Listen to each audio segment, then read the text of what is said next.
রমজানের স্পেশাল দারুণ একটা সন্ধ্যার ইফতার রেসিপি শেয়ার করছি। আসসালামু আলাইকুম everyone, welcome to Mampi's kitchen. সারাদিন রোজা থাকার পর সন্ধ্যাবেলা আমাদের চপ, পকোড়া এরকম ধরনের স্ন্যাক্স কিছু খেতে মন চায়।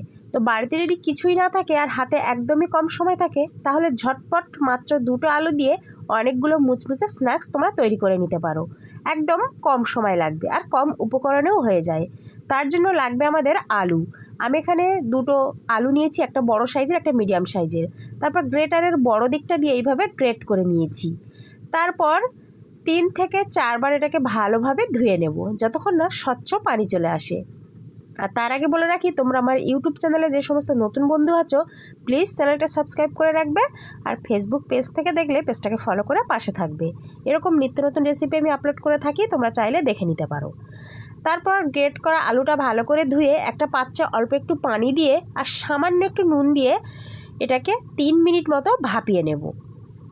খুব বেশি ভাপানোর দরকার নেই, তাহলে খুব বেশি সিদ্ধ হয়ে যাবে। ওই 3 মিনিট মতো ভাপিয়ে এটাকে আমি গ্যাসটা বন্ধ করে দিয়ে একটা ছাঁকনির সাহায্যে পানিটা ঝরিয়ে নেব। তারপর পাখার হাওয়ায় দিয়ে উপরের যে এক্সট্রা যে পানিটা থাকে সেটা একটু ভালো করে শুকিয়ে নেব। তারপর একটা পাত্রে আমি ঢেলে নিয়েছি। হালকা যদি একটু পানি ভাব থাকে তাতে কোনো অসুবিধা নেই। তারপর এখানে দিয়ে দেব 3 চামচ কর্নফ্লাওয়ার। তারপর দিয়ে দিলাম আদা আর রসুন বাটা 1 চামচ। তারপর দিয়ে দিলাম গোলমরিচ গুঁড়ো ওই হাফ চামচের একটু কম। দিয়েছি 2টো কাঁচা লঙ্কা কুচি, ঝালটা অবশ্যই তোমাদের প্রয়োজন বুঝে দেবে। তারপর দিয়ে দিলাম এখানে স্বাদ মতো নুন। দিয়ে দিলাম ম্যাগি মশলা। ম্যাগি মশলাটা অপশনাল, তোমরা চাইলে দিতেও পারো, নাও দিতে পারো। আমার পার্সোনালি ভালো লাগে, সেই জন্য আমি দিয়ে দিলাম। তারপর আলতো হাতে এটাকে ভালো করে মেখে নেব। দেখতেই পারলে একদম কম উপকরণে কিন্তু এটা প্রায় রেডি হয়ে গেল। তারপর এরকম কিছুটা হাতের মুঠোর মধ্যে নিয়ে এরকম হাতের তালুর মাঝখানে দিয়ে, যেহেতু আমার কাছে ফ্রিজে কয়েকটা মটরশুঁটি ছিল, আমি মাঝখানে কয়েকটা মটরশুঁটি দিয়ে দিচ্ছি। তোমাদের যে মটরশুঁটি দিতেই হবে এমন কোনো ব্যাপার না, কিছু না দিলেই হবে। আমার কাছে আছে তাই দিয়ে নিলাম। তোমরা শুধু এরকম হাতের মধ্যে মুঠ মেরে বা এরকম একটু পাতলা করে যেভাবে খুশি সেভাবে এরকম মিডিয়াম তেল গরম করে মিডিয়াম আছে এইভাবে তোমরা ছেড়ে দেবে। এটাকে কিন্তু তেল হাই হিট করা যাবে না, মিডিয়াম আছে। আমি এইভাবে একে একে আলুর পকোড়াগুলো এইভাবে ছেড়ে দিলাম। তো কয়েক সেকেন্ড পর আমি এটা উল্টিয়ে দিচ্ছি। আর আমি এখানে একটা ভুল করে ফেলেছি, সেটা তোমাদের একটু বলে দিই। আমি খুব তাড়াতাড়ি এই পকোড়াটা উল্টাতে গেছি। এটা খুব তাড়াতাড়ি উল্টাতে গেলে ভেঙে যাওয়ার একটা ভয় থাকে। একটু দেরি করে উল্টালে, একটু ভালোভাবে সেট হয়ে গেলে আর একদমই ভাঙার কোনো ভয় থাকে না। তো আমি এরকম খুব সাবধানের সহিত উল্টিয়ে দিয়েছি। তোমরা একটু দেরি করে উল্টাবে, তাহলে এই অসুবিধাটা আর হবে না। তো আমি কয়েক সেকেন্ড পর পর কিন্তু ভালো করে উল্টিয়ে পাল্টিয়ে দিচ্ছিলাম, বারবার উল্টিয়ে পাল্টিয়ে দিয়ে মুচমুচে করে ভেজে নেব। আর অবশ্যই গ্যাসের ফ্লেমটা মিডিয়ামে রাখতে হবে, তা না হলে মুচমুচে ব্যাপারটা আসবে না।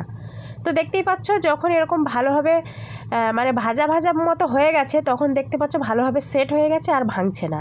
তো তোমরা একটু দেরি করে উল্টিয়ে দেবে, তাহলে আর অসুবিধা হবে না। তো এরকম আমি কিছুক্ষণ পর পর উল্টিয়ে দিয়ে সুন্দর একটা কালার করে নিচ্ছি। তো আমাদের হয়ে গেছে আলুর পকোড়া। তো দেখতেই পারলে কত কম সময় আর কম উপকরণে ঝটপট তৈরি হয়ে গেল আলুর এই স্ন্যাক্সটা। রমজান মাসে সারাদিন রোজা করার পর কিন্তু একদম শরীরে এনার্জি থাকে না, আর এরকম একটু খেতেও মন চায়। তো এরকম ঝটপট কিন্তু বানিয়ে নিতে পারো। আর দেখতেই পাচ্ছ কতটা সুন্দর কালার এসেছে। এই পর্যায়ে কিন্তু আমি তুলে নিচ্ছি। তো আমি টমেটো কেচাপের সাথে সার্ভ করেছি, ভীষণ ভালো লাগে। আর শুধু যে রমজান মাস বলে নয়, এমনি সময় কিন্তু তোমরা সন্ধ্যাবেলা চায়ের আড্ডাটা বেশ ভালোভাবে জমিয়ে নিতে পারো, সন্ধ্যাবেলা টিফিন হিসাবে দারুণ। তো রেসিপিটা কেমন লাগলো অবশ্যই এক কমেন্টের মাধ্যমে জানিও। আর কতটা মুচমুচে হয়েছে দেখো। আর ভিডিওটা ভালো লাগলে বন্ধুদের মাঝে একটু বেশি করে শেয়ার করে দিও, যাতে করে অন্য বন্ধুরা এই সুন্দর সিম্পল রেসিপিটা তারা তৈরি করে খেতে পারে। তো আজকের এই পর্যন্ত, দেখা হবে আবার হয়তো অন্য কোনো রান্নার ভিডিওতে। ততক্ষণ তোমরা সুস্থ থাকবে, ভালো থাকবে। আর ভিডিওর প্রথম থেকে শেষ পর্যন্ত যে সমস্ত বন্ধুরা আমার সাথেই ছিলে, তাদেরকে জানাই অসংখ্য ধন্যবাদ। আর আমার এই ভিডিও কে কোথা থেকে দেখছো অবশ্যই কমেন্টে জানাতে পারো। তো রেসিপিটা অবশ্যই একবার হলেও ট্রাই করবে, সত্যি বলছি খেতে দুর্দান্ত ছিল। আর এমনি সময়ে দুপুরে ডাল ভাতের সঙ্গেও যদি এই রেসিপিটা করা যাও, সেটাও জমে যাবে, দারুণ লাগবে।